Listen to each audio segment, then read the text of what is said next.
começar este vídeo com uma pequena frase dita pelo rei Nabucodonosor, pois vamos tratar da sua conversão.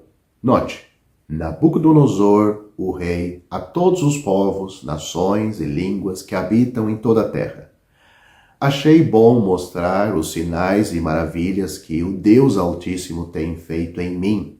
Daniel capítulo 4, versículos 1 e 2.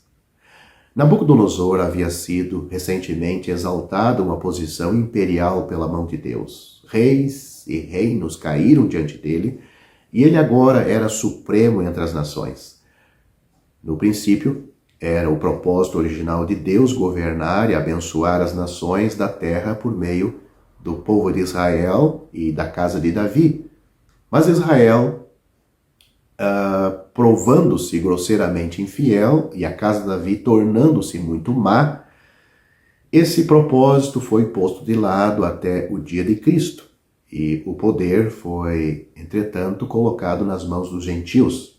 Consequentemente, Nabucodonosor foi levantado e a ele foi concedido o reino, o poder, a força e a glória. Daniel capítulo 4 nos dá a história de sua conversão, relatada por ele mesmo em uma proclamação a todos os seus súditos. Mas o que é conversão? Será uma mudança de opinião religiosa? As opiniões de Nabucodonosor, sem dúvida, sofreram uma mudança completa. Bel ou Nebo não eram mais deuses para ele. Mas a conversão é mais do que isso. Um homem pode ser severamente ortodoxo em suas opiniões e ainda perecer para sempre, pois ele não se converteu realmente. A conversão é uma poderosa obra moral na alma, pelo qual um homem é virado de costas. Em nenhum momento ele está de costas para Deus, ou melhor dizendo, em um momento. Este pecador, ele está de costas para Deus e no próximo ele se encontra face a face com ele e começa a considerar o pecado e o julgamento sobre o pecado como Deus os considera. Se não vos converterdes e não vos fizerdes como crianças, de modo algum entrareis no reino dos céus. Estas foram as palavras do Senhor Jesus em Mateus capítulo 18, versículo 3. A conversão é uma necessidade absoluta para todos os que desejam se relacionar com Deus em paz e bênção. Eu faço uma pergunta para você que me ouve. Você já experimentou isto? Você já é um convertido de Deus e para Deus? A conversão de Nabucodonosor foi tão notável quanto a de Saulo de Tarso. De fato, existem alguns pontos em comum nos dois casos. Ambos eram perseguidores dos santos de Deus.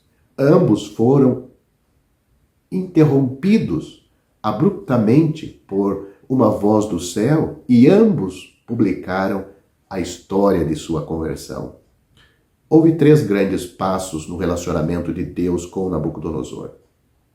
Encontramos o primeiro em Daniel capítulo 2. A visão da grande imagem, quando exposta por Daniel, depois que todos os mágicos reconheceram sua impotência, impressionou tanto o rei que ele exclamou: é verdade que o teu Deus, ou o seu Deus, é o Deus dos deuses e o Senhor dos senhores, e um revelador de segredos, visto que pudeste revelar este segredo. Ele assim reconheceu Jeová como superior a todas as outras divindades, mas ainda não estava preparado para transferir sua lealdade a este Deus Jeová. Ele era o Deus de Daniel. Note a expressão do rei, teu Deus ou seu Deus. Mas Nabucodonosor ainda não era capaz de chamá-lo de meu Deus. O segundo passo está em Daniel capítulo 3. Após o maravilhoso resgate dos 3 hebreus, os 3 amigos de Daniel, da fornalha ardente, o rei disse: Bendito seja o Deus de Sadraque, Mesaque e Abdenego. Portanto, faço um decreto, e não permitirei, ou não se permitirá, que ninguém fale mal dele, do Deus de Sadraque, Mesaque e Abdenego. Mas ainda assim o rei não o conheceu como seu Deus. Ele disse o Deus de Sadraque, Mesaque e Abdenego, mas ainda não era o Deus de Nabucodonosor. Daniel capítulo 4 registra a etapa final, a qual Deus vinha trabalhando no coração deste homem. E aqui temos uma capitulação completa. Deixe-me repetir que este capítulo é uma proclamação imperial. Tais documentos não são frequentemente lidos pelo povo em geral, mas aqui está uma proclamação que deve ter despertado o mais profundo interesse entre os muitos povos que compunham o império de Nabucodonosor. O rei se converteu e então contou toda a história dessa maneira pública. A história do rei é muito simples. Em um sonho, ele viu uma árvore poderosa, com espaço em seus vastos galhos para as aves do céu e com sombras embaixo para os animais do campo. Ele também viu um observador e um santo descer do céu, ordenando que a árvore fosse cortada, restando apenas o tronco. Os mágicos, sendo indefesos, como de costume, para revelar os sonhos de Nabucodonosor e até mesmo de outros reis, e nesta ocasião Daniel mais uma vez foi chamado e disse ao rei que a árvore representava o rei mesmo, cujos caminhos haviam sido observados do céu e que estava prestes a ser visitado por Deus em julgamento, a menos que se arrependesse. Os homens se esquecem de que existe um vigilante que vê todos os seus atos e ouve todas as suas palavras. Nos dias de Noé, a Bíblia registra, Deus viu que a maldade do homem era grande na terra. Então você pode ler Gênesis capítulo 6. E no tempo de Davi, ele olhou do céu para os filhos dos homens para ver se havia alguém que entendesse e buscasse a Deus, mas não pude encontrar ninguém que não era totalmente inúteis aos seus olhos, aos olhos de Deus. Portanto, Deus não achou ninguém que o buscasse, nem ninguém que o entendesse. Como qualquer um de nós ficaria, se a palavra fosse divulgada contra nós, como foi divulgada contra Nabucodonosor pela boca de Daniel. Corte a árvore, sendo nós esta árvore. Um sonho tão solene deveria ter posto Nabucodonosor de joelhos, mas não o fez. No entanto, Deus, que é longânimo para com todos, concedeu-lhe 12 meses de descanso antes que o derrame do juízo caísse, ou antes que derramasse o juízo sobre ele. No final desse tempo, o rei, com todo o orgulho de seu coração, caminhava sobre o telhado de seu palácio, e enquanto sua magnífica capital, com suas poderosas paredes e portões de bronze, se estendiam diante dele, ele exclamou: Não é isso, grande Babilônia, que eu edifiquei para a casa dos reinos, com a força do meu poder e para a honra da minha majestade? Enquanto as palavras ainda estavam em sua boca, uma voz do céu disse: Ó rei Nabucodonosor, a ti se diz, o reino se foi de ti. Ele foi imediatamente privado de sua razão, e imaginando-se uma besta, ele foi expulso para os campos, onde por 7 anos cansativos ele comeu grama como bois, e o seu corpo foi molhado com o orvalho do céu, até que o seu cabelo cresceu como as penas da águia e as suas unhas como a das aves. Essa visita inesperada o quebrou completamente. E quando a razão foi graciosamente restaurada, ele que uma vez impiedosamente disse a Sadraque e a seus companheiros: quem é esse Deus que os livrará da minha mão? Agora, em sua proclamação a todos os seus súditos, ele diz: bendito o Altíssimo, e louvei e honrei aquele que vive para todo sempre. Aprendamos individualmente a lição. Todo homem deve, mais cedo ou mais tarde, descer de seu pedestal e prostrar-se aos pés divinos. É feliz e sábio fazê-lo hoje, e então, como pecadores perdidos que não têm nada próprio para implorar, buscar refúgio no Filho de Deus, o único Salvador dos pecadores. Seu precioso sangue, pois foi vertido na cruz, é suficiente para suprir a necessidade do maior transgressor, lhe convertendo e salvando a sua alma do inferno. Para você ser salvo, você precisa descansar nesse Salvador. Para você ser salvo, você precisa crer nesse Salvador, pois a Bíblia diz: Deus enviou seu Filho ao mundo, não para que condenasse o mundo, mas para que o mundo fosse salvo por ele. Quem crê nele não é condenado, mas quem não crê já está condenado, porquanto não crê no nome do unigênito Filho de Deus. Estas palavras estão no Evangelho de João, capítulo 3, versículos 17 e 18. Se você ainda não está salvo, não creu em Cristo de forma alguma. A Escritura, ou a Bíblia, não conhece duas maneiras de crer, uma certa e outra errada. Podemos falar de fé viva e fé morta, mas a Escritura fala de crer no que Deus diz. Fé nos homens e fé em Deus são os mesmos exercícios da mente. A diferença não está na fé, mas na pessoa em quem a fé se apoia.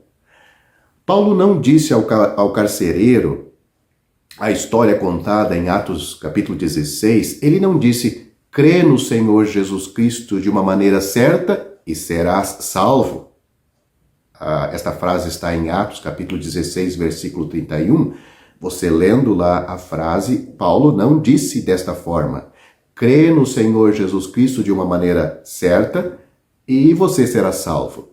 Se eu tivesse dito, o pobre, ignorante, pagão, carcereiro não o teria compreendido. Mas Paulo simplesmente disse para ele: crê no Senhor Jesus Cristo e será salvo. Mas não devemos nós operar a nossa própria salvação? Alguém pode perguntar. Esta pergunta é formulada com muita frequência tanto por pecadores ansiosos como por pessoas indiferentes. Às vezes é feito deste modo: não diz a Escritura que nós devemos operar a nossa própria salvação?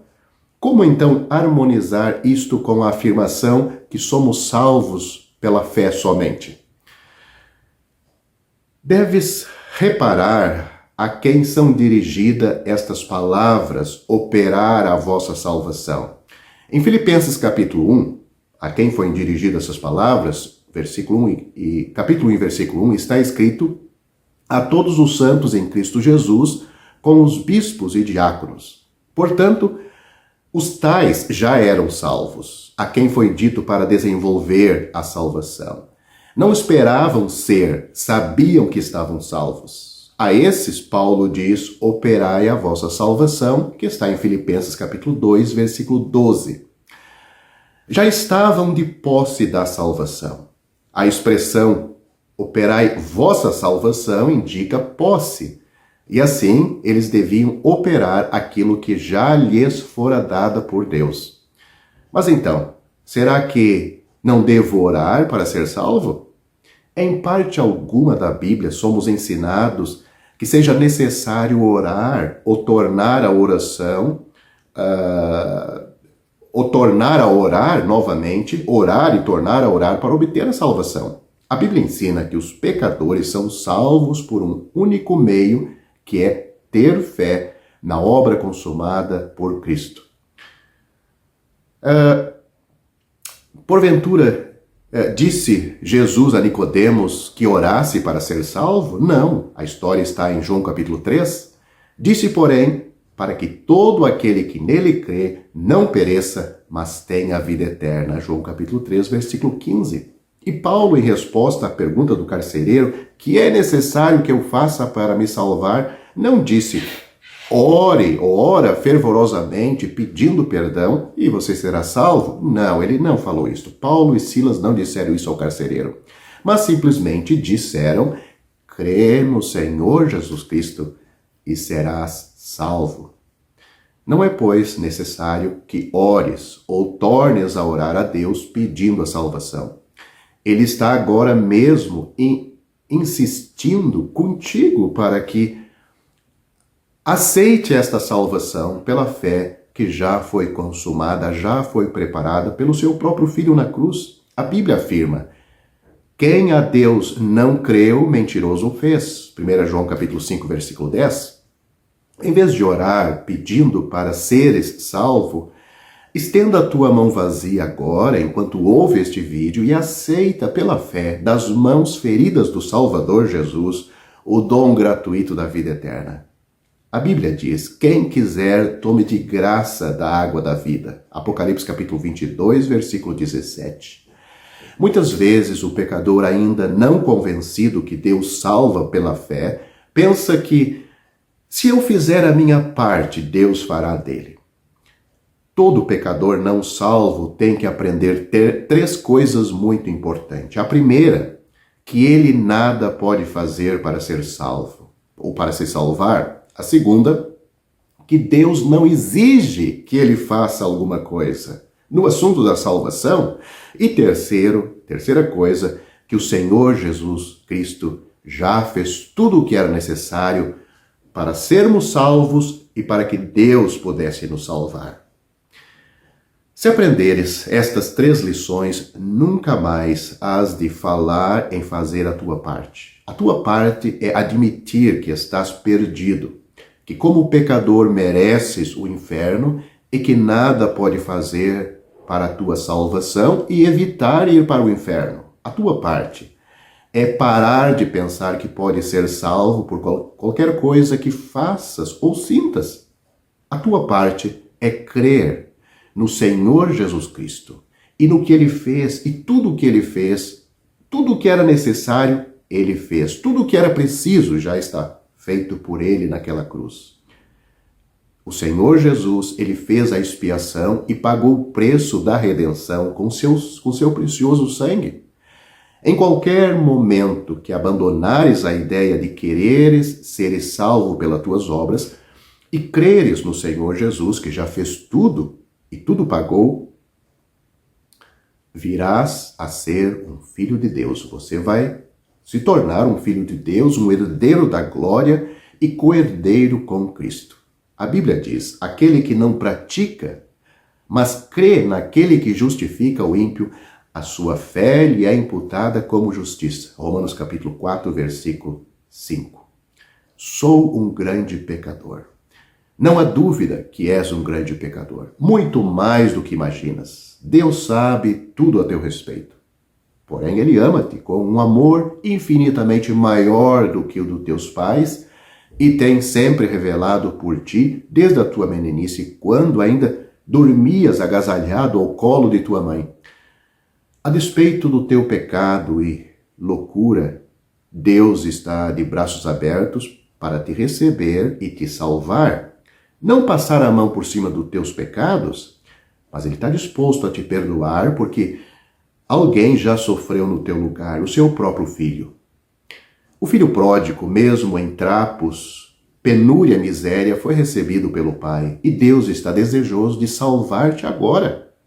Toma o lugar de um perdido pecador e terás direito ao Salvador dos pecadores perdidos. O Senhor Jesus Cristo mesmo disse, quem vem a mim, de maneira nenhuma o lançarei fora. João capítulo 6, versículo 37. Mas o diabo sussurra, ninguém pode ter certeza disso.